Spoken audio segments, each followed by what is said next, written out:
Dans le dernier numéro de Gala, Nikos Aliagas a fait de rares confidences sur l'image qu'il avait de lui-même. L'occasion d'aborder le temps qui passe, son physique et notamment son plus grand complexe, dont il parle avec Nicolas Canteloup et Pascal Obispo. Dans ses émissions comme 50 Inside, Nikos Aliagas parvient toujours à recueillir les confidences intimes de ses invités. Récemment, il a fait pleurer Alizée en lui demandant de revenir sur son enfance. La vraie histoire c'est que quand j'étais au primaire je n'avais pas d'amis, j'étais jamais invité aux anniversaires. Toujours toute seule. On se moquait un peu. J'avais des lunettes. C'était pas du harcèlement scolaire, mais c'était les prémices, lui a-t-elle révélé. Il a aussi conduit le chanteur Christophe Maé à faire une belle déclaration à celle qui partage sa vie depuis 20 ans. Ma femme, c'est tout. C'est tout pour moi, a-t-il déclaré. Cette fois, pour Gala, c'est lui qui s'est plié à l'exercice en évoquant son physique. L'animateur de 53 ans a indiqué ce qu'il voyait en se regardant dans le miroir.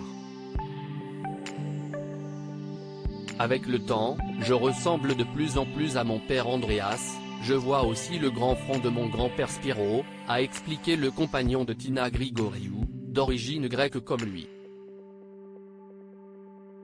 Je vois certainement encore un peu cet enfant un peu mélancolique. Un doux rêveur qui n'avait pas confiance en lui, a-t-il poursuivi. Nikos est complexé par la perte de ses cheveux. Le présentateur de The Voice a aussi révélé ce qu'il aimait le moins chez lui. Mes cheveux ou ce qu'il en reste, a-t-il fait savoir en riant, ajoutant, comme dirait un ami, les cheveux ne tombent pas, ils déménagent. Ils quittent le crâne pour aller pousser ailleurs, le dos par exemple.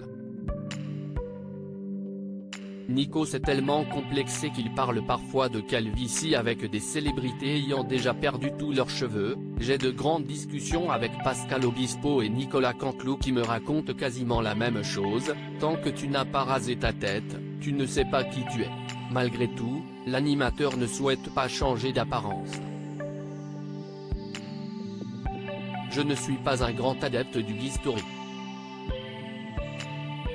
Je n'ai rien modifié sur mon visage, les rides de mon front disent qui je suis. Pourquoi devenir un autre? On ne joue pas longtemps à cache-cache avec le temps, il nous rattrape toujours. Mais je peux comprendre qu'une femme ou qu'un homme ait besoin d'être rassuré, a-t-il répondu.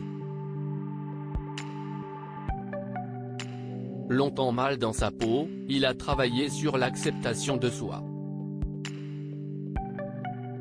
Mais malgré son métier public, il préfère toujours photographier les autres qu'être devant l'objectif.